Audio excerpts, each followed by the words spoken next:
Alrighty, hello everybody. I've gotten a bunch of questions asking about Windows 10, and having done the tech preview and read in a lot about it, I'm gonna hopefully answer quite a few of your questions. The first thing you'll notice about Windows 10 is that the layout of the UI looks a lot like Windows 8. The biggest difference, honestly, is they try to make it look sleeker with the smaller Windows button for the start menu, and you notice the icons are a lot less intrusive, I guess. They're using small lines or simple drawings instead of trying to be more realistic. And the other big thing is you have this search bar here. That's Cortana. We'll get to that in a second. The biggest thing everyone seems to be worrying about would be the start menu. Yes, they brought it back. You can bring up the tiles, the live tiles from the Metro menu here. Obviously, not all of them are live. If you have a live tile that you don't care about being live, like if I don't care about money, I can just click here, turn live tile off, and then it just shows the icon. You can also resize them to large, and just small. It depends on what you want to do. You This right here, you could treat this like your favorites if you want, or if you have different categories, you can make your own categories. If you take it and you can drag it around, maybe I think money goes better in random stuff. Alright, scrolling back and forth can be done with the scroll bar. Getting into settings, you can go to start settings right here, and you'll notice that there's one right here for use start full screen. Now, I believe this is set for off on all desktop installs and non-touchscreen installs, but if you have a touchscreen, it'd be kind of useful to have that on. And what that does is when you hit the start menu, it brings up the Metro menu again. This is what you guys all know and love from Windows 8 and 8.1. And of course, going over here brings up the other side of the start menu. Going back to settings real quick, let's bring it back because I don't care to have it full screen. Now it's back to normal. Another thing that has changed since the last one, if you go to all apps, now with the tech preview, it actually didn't do this. In the tech preview, all the folders were basically ignored. So you had only the files inside the folder. So I would have uninstall just listed on here, and that sucked. They finally got wind of that, and now you can actually, it's arranged by letters. I can scroll through it using the scroll bar, using my scroll wheel, or I can click a letter and say I want to open up calculator. Well, there's calculator right there. Now, there's other ways I can open up calculator. This is where we get to Cortana. Cortana is kind of like Siri, but it's Siri plus the start menu search bar from Vista and all that. So if I click on it, I can type in calculator, and guess what? There's calculator right there, and it pops right back up. Now, Cortana is a lot more than just that. You'll notice that right here it has schoolwork due online tomorrow. That's because on my phone, I had a Windows phone where I actually set up alerts. You can actually set up alerts pretty simply. I can open up my calendar and add more right there. But it also gives me the top news for my area as well as the nation. I can keep track of stocks, and all of this you can update. Forecast for the areas, all of my areas of interest. And it actually gives local stuff, like from Foursquare. I've seen stuff from Yelp. And all that's controlled in the settings menu here. The first setting here, is about you. When you first talk to Cortana, she's going to ask you for your name. It's just a written name. Like if I click change, it's just going to ask me for a written name. So I'm just going to go back to this. I didn't have it selected. So if I do that, click enter. Here how I Thomas. You can hear that she actually will say your name. If it's wrong, you can say that's wrong, and you can play around with it more. She said my name right, so I'm going to continue on. Go into settings here. One of the settings in particular is this, Hey Cortana, and it's going to pop up down here if that setting is on. So the best way to do it that I've seen is going to me, simply because if you go to anyone and you have multiple computers with Cortana, and somebody says that, all of them are going to immediately start searching for what that person says.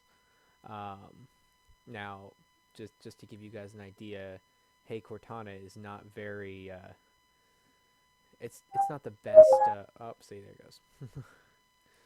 It's not the best at recording what you say.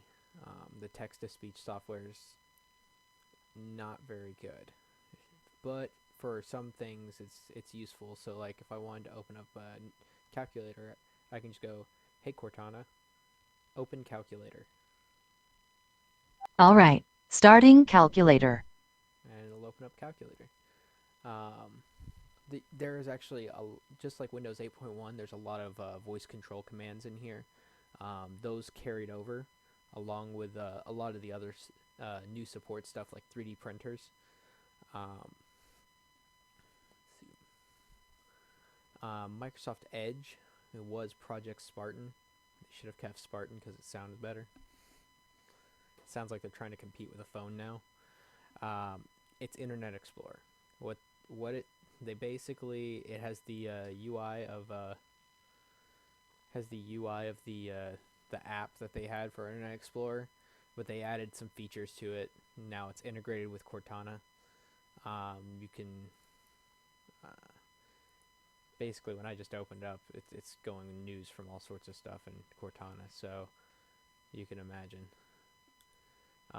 Supposedly you can take pages and highlight things, and you share it with friends so other friends can see what you've highlighted, like newspaper clippings and stuff.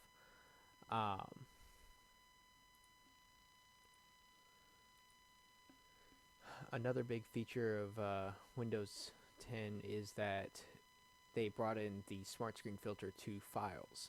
So if you remember on Windows 8.1 and you're on Internet Explorer and you go to a site and it popped up saying we've just blocked something from downloading to you because it was potentially harmful for your computer, and it'll say like smart screen filter block this. Well, they've brought that over to files. So you'll be downloading something and it'll pop up in your screen. It'll say smart screen filter has blocked this file from running because it contains a known Trojan. This has happened to me, so I already know it works. It's very useful. Now, a lot of people were freaking out because Microsoft sends off data about your programs running and stuff. Well, that's why it does it. Anytime your computer crashes, it's going to send this information to Microsoft so that they understand what happened. If they find that it's a Trojan, they add it to their list. Just like if you had a website download a Trojan, they send your browsing data so they know what's good, what's bad. Gaming wise, I can tell you that Windows 10 is very good. I've not seen a market difference. It's pretty much the exact same frame rate that I had before for pretty much every one of my games. Another big change would be the notifications window. Similar to your phone notifications, now Windows keeps the notifications over here. So when you had something pop up on the bottom right, like say you had Office and it popped up a little thing here saying that you got an email, that it would just go away and never be seen again. You can open up Office itself, you know you had an Office thing going on, so you can go there for it. Well, now you can come over here, and it'll all be here, and you can click on it and acknowledge stuff. This is also where you're gonna go for quiet hours, things like that. Keep in mind, a lot of the stuff on Windows 10 is developed to where it works for stuff like the Surface. Alan's already proven that it works perfectly with the Surface, and there's some features specifically for that. You can go into tablet mode here, and just so you know, yes, that just got rid of my desktop. Oh. but tablet mode, easy to set. Um, Connect. That's for a TV. Oh, it's actually looking for stuff. It's not going to find anything. So you can leave yourself notes with OneNote. And you can go to all settings, VPN, and location. Location on laptops and stuff might actually work with GPS. On tablets it might work with GPS, but for the most part with computers it's going to work with your Wi-Fi. This is done either through your ISP reporting your location or through your Wi-Fi being tracked. Google actually has a lot of vans going around that have the Wi-Fi tracking, but that's besides the point.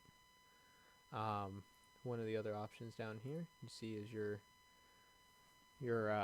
Wi-Fi networks. Looks very similar. Connecting is very easy. You click on one. Still has the same options that 8.1 had. One difference I note is that the sound menu is side to side instead of up and down. Probably because just about every other OS has shifted over to that, and Microsoft wanted to get on board. Now, a big difference that a lot of people have noticed is that you're not going to see My Computer on this. You're stuck with Live Tiles, so where is all that stuff? Well, you've got two things. One, you've got File Explorer right here, and you can go to that stuff that way. You can click on it, and it's going to open up this. We'll get to that in a second. You can right-click this, and it brings up essentially the Windows X key. If you guys remember that, Windows X, it's the same thing now.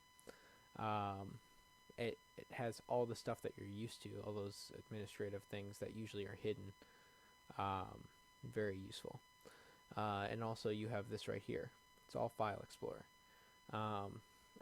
Someone brought up to me that that My Computer is now for pay on the store, which, let's see if I can find that real quick while that's coming up. This PC is what everyone's thinking of. Now it has Manage. You go to Manage right here. It's the same thing as before. You still have disk management and all that in there. Alrighty.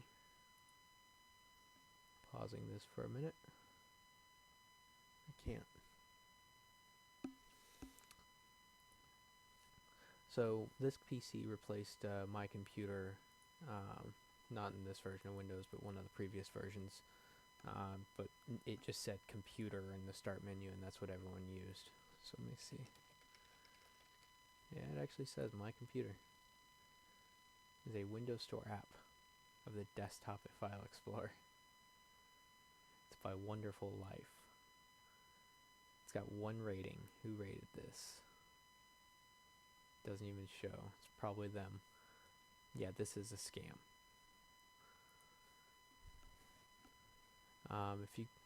If you go into the File Explorer, the first thing you're going to see is Quick Access. The Quick Access toolbar just kind of puts a lot of the stuff that you're going to go to the most often, recent files and frequent folders. It's just they keep counter on which folders you go into the most to put it in here.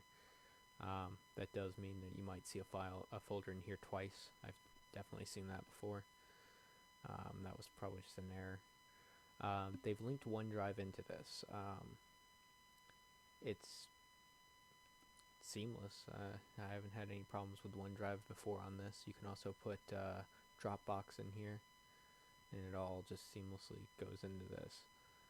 Your PC is still the same as before. You click on it.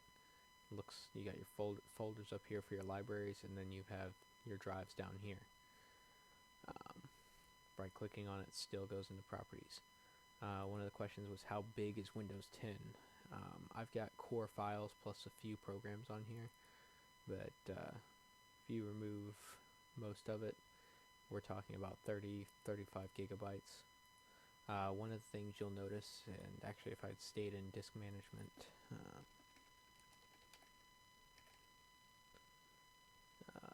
I misspelled disk management, that's why.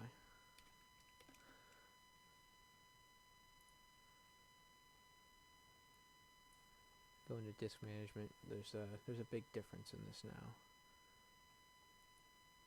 Here's my primary partition. There's no recovery partition now. Before you had like 100 megabytes or what have you. That was a simple recovery partition. Here you have a recovery partition on my secondary disk, but that's not it. So the whole idea being you have, well, you do have a recovery partition, but it's not the same anymore. Now it's a bunch of pointers that point to the right files. So when Windows knows which files belong to Windows and which ones don't. So if you revert back to a recovery, it just recovers from those, deletes everything else. How that works with if you have a corrupted file system. Yeah, don't ask me. I've never had to do it, but I have heard it being bad. So I don't know. We'll see. Microsoft thinks they're better at that than everyone else. So good luck with that.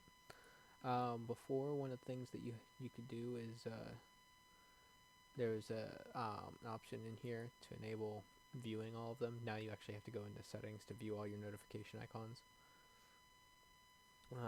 You'll notice down here that when you select things, instead of